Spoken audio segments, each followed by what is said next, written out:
doing? And welcome back to the Would-Be Carpenter Shop. Today I'm going to be working on two Norman Cherner chairs from the 1960s, 1964, 1965. They're marked and signed. So they are coming apart in a few places around the edges. I've been asked to refinish them. So I'm going to be taking off this finish and putting a fresh finish on it. And in the meantime, I'm going to be repairing anything that needs to be repaired on it. All right, let's get to it.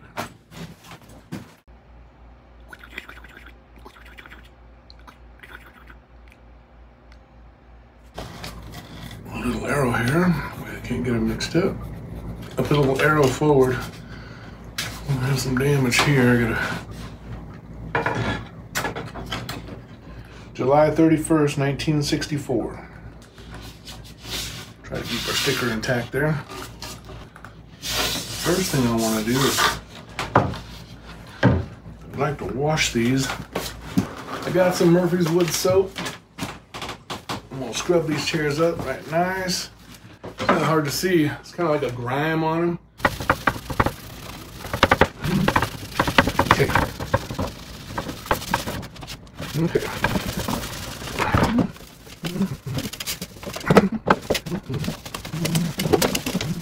That's real dirty down in there, see that?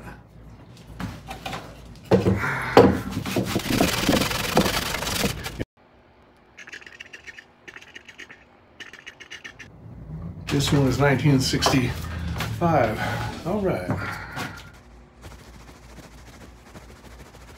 I'm trying to be careful. I'm just hitting the edges.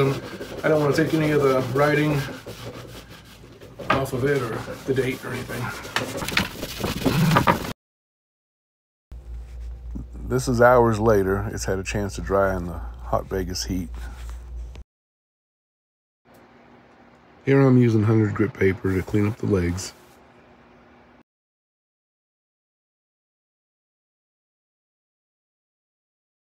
Here I'm wiping it down with mineral spirits just to clean it up and get an idea how it's going to look.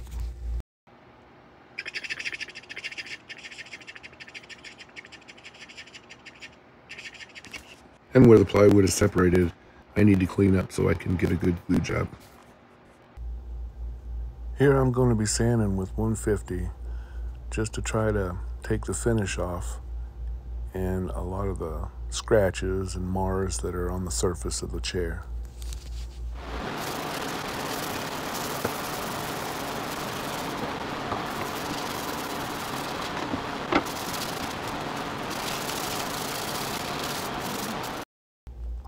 Here I'm just finishing up with the sanding, and before I do the finish or start on the sanding sealer, I'm going to go ahead and do the repairs I need to do on both chairs. Here I'm showing you what I need to repair where the plywood is separated.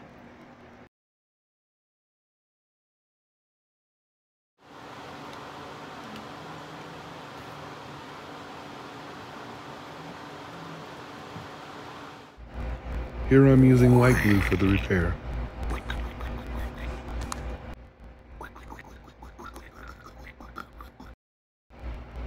Here I'm using small pressure clamps to hold the sides together until it dries. Until tomorrow. All right, some little things in the back. Chairs dried up last night, so I took the clamps off. I'm just going to put some filler back in here because I'm going to put a sealer over the top, so it should seal this in really good. Okay. Got a little spot on this side over here. That's it right there. Okay, I've already roughed it up with paper.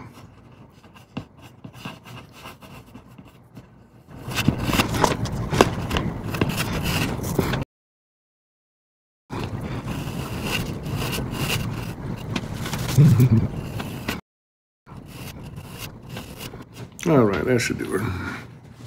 Let that dry up.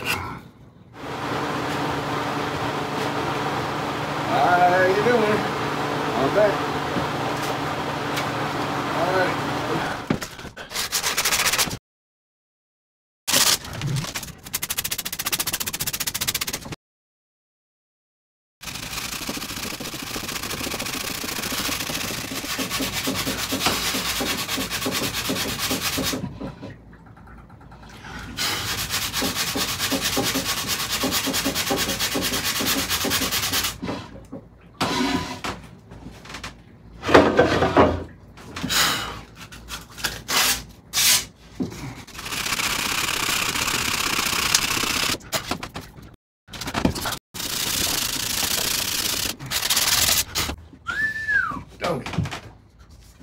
On the back, let me show you this.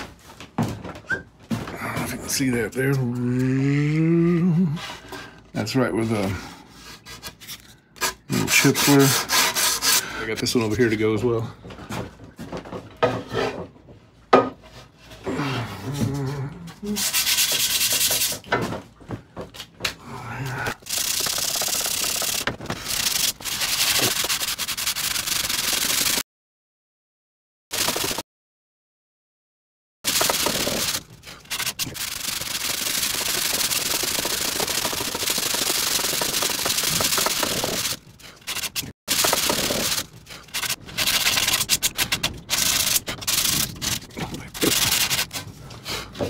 Okay, now this one, see how it's all shaped in there now?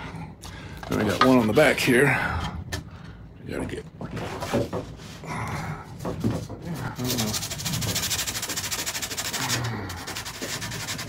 I know one thing's for sure. I'm gonna have to come up with a mic or something because turning off the air conditioner, whoop, whew, it ain't an option. It's like 120 degrees at my door right now.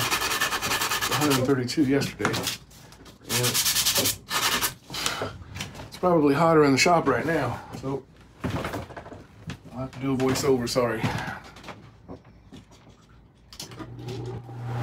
know, Princess, it got hot, didn't it? Here I'm just putting some sand and sealer on it, which I'll do with all of the pieces.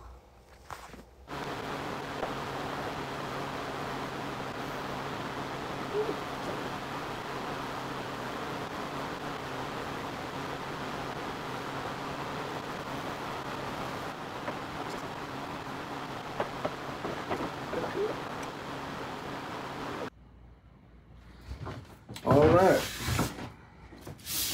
I went ahead and used a rattle can for the spray on this because it was so small, and I used a semi-gloss polyurethane. So this has got like 3 or 4 coats on it now. I'm thinking 4 coats, and I'm just hitting it with a piece of brown paper bag. I just you can tear off a piece. You can crumble it. I find it more effective when I take it and fold it up and just have a flat edge, and it's insane what it does. But we have all those little nits and stuff all over the really bumpy.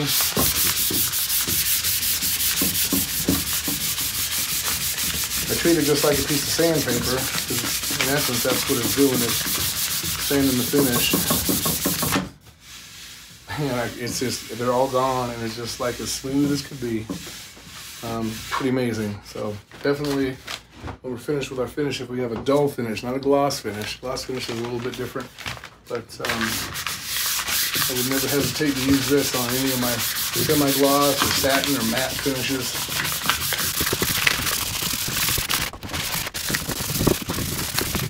So this one's been done already. That's ready to go.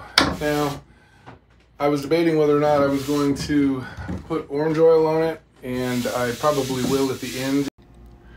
And yes, at the end I did decide to use the 4/0 steel wool and the orange oil on the chairs as well as the picnic table so that they all look the same. And it turned out really well. In these different places where they were coming apart, it's kind of hard to see, maybe you can see. This places here where, I mean, it's just colored, it's plywood, but I had to glue it and clamp it, and it turned out really nice. It went together really well. Here's some of it here. You can see I have a little bit of filler there. I probably need to put a little bit of color into it. This has got a little lint and stuff in it, but it just needs to be wiped off.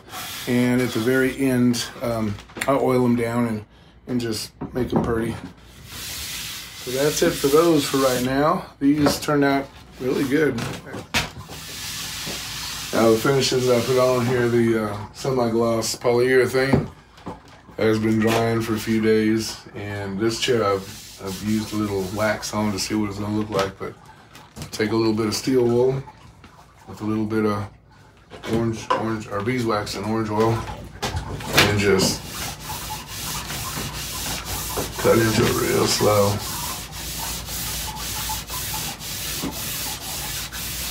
You can feel it.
If you liked the video, please consider liking and subscribing.